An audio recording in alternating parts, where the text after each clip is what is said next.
Hello students, here is given the two chemical reactions. The first one is the formation of HCl and the second one is the formation of ammonia. In the first reaction, the formation of HCl is considered as a reactant that hydrogen gas and the Cl2 chlorine gas. The formation of HCl, hydrochloric gas का formation कर रहा है. And the second one, the formation of ammonia. This is the process of Haber process in which we use the nitrogen gas and the hydrogen gas, and it will be form the ammonia gas. Alright. अब now this first and second reactions will be balanced. करेंगे किस प्रकार से करेंगे? जैसे H2 के दो molecule, Cl2 के दो मॉलिक्यूल हैं, तो it will be produced the 2HCl, and the second one is N2 or H2. The product here is 3H2, and it will produce the 2NH3. Alright, अगर इसकी बात की जाए फॉर्मेशन ऑफ HCl की, ठीक है, बैलेंस केमिकल इक्वेशन है और ये भी हमारी बैलेंस केमिकल इक्वेशन है. अगर इसमें बात की जाए कि कोई भी हमारा हाइड्रोजन गैस है Cl2 के साथ मिक्सअप करके 2 जो है मोल ऑफ हमारा प्रोड्यूस कर रहा है HCl का. किसका है? अगर इसको हम लेके चले 1 मोल ऑफ H2 का, 1 मोल ऑफ क्लोरीन का प्रोड्यूस कर रहा है 2 मोल ऑफ हाइड्रोक्लोरिक एसिड का गैस का. दूसरा जो है N2 हमने 1 मोल ले रखा है यहाँ पे, और यहाँ पे 3 मोल ऑफ हाइड्रोजन है और प्रोड्यूस कर रहा है 2 मोल ऑफ अमोनिया का. ऑलराइट, तो यहाँ पे कंडीशंस क्या होती है कि यहाँ पे कोई भी गैस, ऑलराइट, ये गैस है हमारी, यहाँ पे H2 गैस है, यहाँ पे भी क्लोरीन गैस है, फॉर्मेशन कर रहा है यहाँ पे ये भी गैस का, यहाँ पे नाइट्रोजन गैस है, यहाँ पे हाइड्रोजन गैस है, यहाँ पे प्रोड्यूस कर रहा है वो भी हमारी अमोनिया गैस है. ऑलराइट, तो यहाँ पे एक देखा जाएगा तो ये जो रेशियो है फर्स्ट 1 मोल का, अगर इसको रेशियो में लिखेंगे तो 1:1 mole is to produce the 2 mole, और यहाँ पर अगर इसको देखा जाए तो 1:1 मोल 1:3 मोल इज टू 2 मोल. ठीक है, मतलब 1 मोल इसका 3 मोल के साथ कंज्यूम होके 2 मोल का फॉर्मेशन कर रहा है. 1 मोल ऑफ H2 गैस का 2 मोल ऑफ क्लोरीन गैस के साथ मिक्सअप होके हमारा 2 मोल का प्रोड्यूस कर रहा है. ऑलराइट, यही चीज जो थी by the experiments, lots of experiments, इसको एक्सप्लेन किया गया कि अगर अंडर द सिमिलर कंडीशंस, किसकी कंडीशंस? टेम्परेचर और प्रेशर की.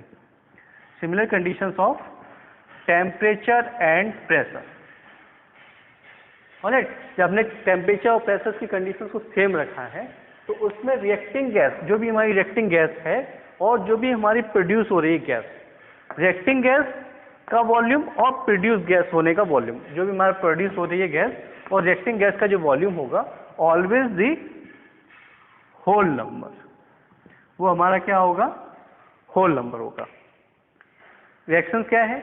ये जो एक्सपेरिमेंट एक्सप्लेन किया गया था, this is explain by the Gay-Lussac gaseous law. This was the Gay-Lussac gaseous law. What is the gaseous law? This is the law applicable only for the gaseous reactions. ये जो rule है वो only apply होता है हमारा gaseous reactions के लिए. उसके अंतर्गत है क्या कि हमारा कोई भी गैस का फॉर्मेशन हो रहा है तो उसके अंतर्गत रिएक्टिंग जो भी हमारी गैस के वॉल्यूम होगा, जो रिएक्टिंग गैस है उसका भी वॉल्यूम होगा, और जो हमारा प्रोड्यूस हो रहा है गैस का volume will be always the whole number. वो हमारा क्या होगा? होल नंबर होगा. जैसे कि इसमें देखते हैं 1 मोल ऑफ जो हमारा H2 है रिएक्ट कर रहा है विद द क्लोरीन गैस, तो 1 मोल इसका लेके चलेंगे तो प्रोड्यूस करेगा 2 मोल ऑफ, तो यहाँ पे रेशियो देखा जाएगा, ये होल नंबर है 1:1:2.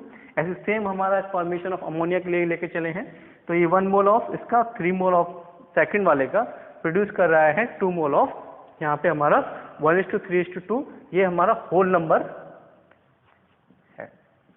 ऑलराइट, तो गे-लुसाक लॉ क्या कहता है? अंडर सिमिलर कंडीशंस होती हैं टेम्परेचर और प्रेशर की, जो हमारा वॉल्यूम होगा फॉर द रिएक्टिंग गैसियस या फिर प्रोड्यूस होने वाली गैसेस का वॉल्यूम जो है वो हमेशा कैसा रहता है? होल नंबर रहता है. This is explain by the Gay-Lussac gaseous law.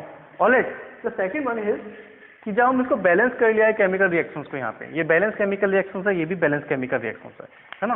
तो इसको रिएक्शंस को फिर से देख लेते हैं एक बार.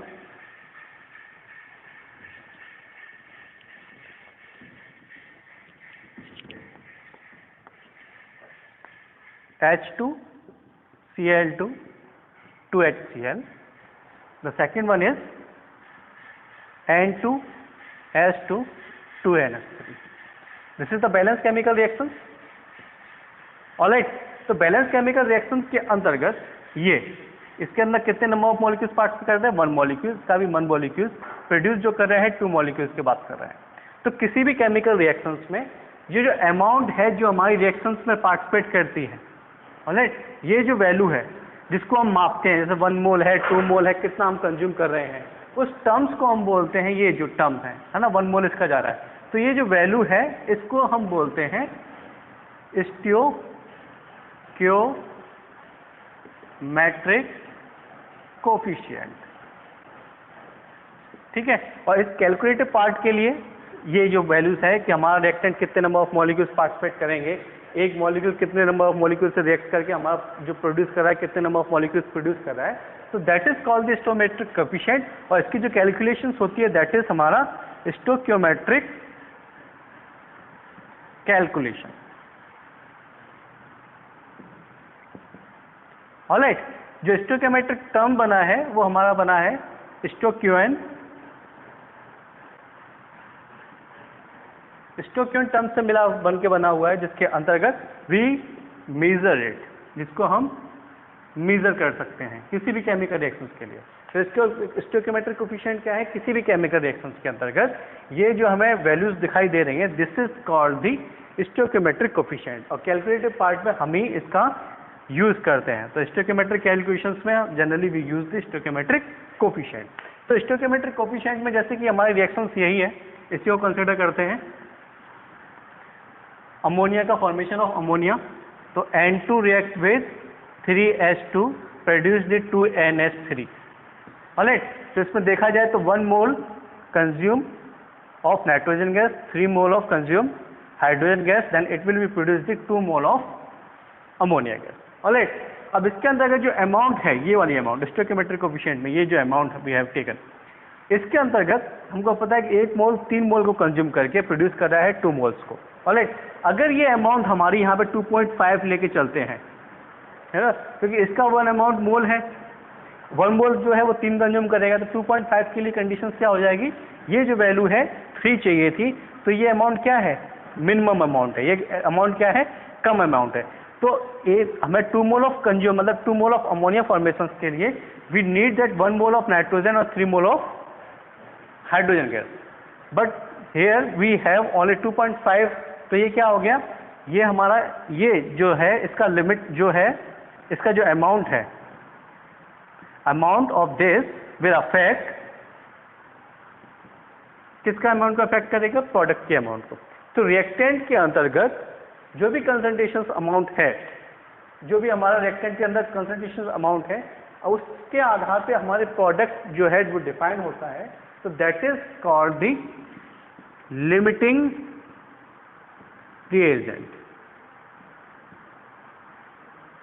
रिएक्टेंट के अंतर्गत कोई भी ऐसा मॉलिक्यूल्स हो सकता है, कोई भी ऐसा हमारा रिएक्टेंट हो सकता है, रिएजेंट हो सकता है, जिसकी अमाउंट लिमिटेड हो, उसी लिमिटेड के आधार पे हमारा जो प्रोडक्ट है वो डिफाइन होता हो, तो that is called the limiting reagent. मतलब जो वैल्यू होनी चाहिए उससे थोड़ी कम आती है, तो that is called the limiting reagent. And the second one is access.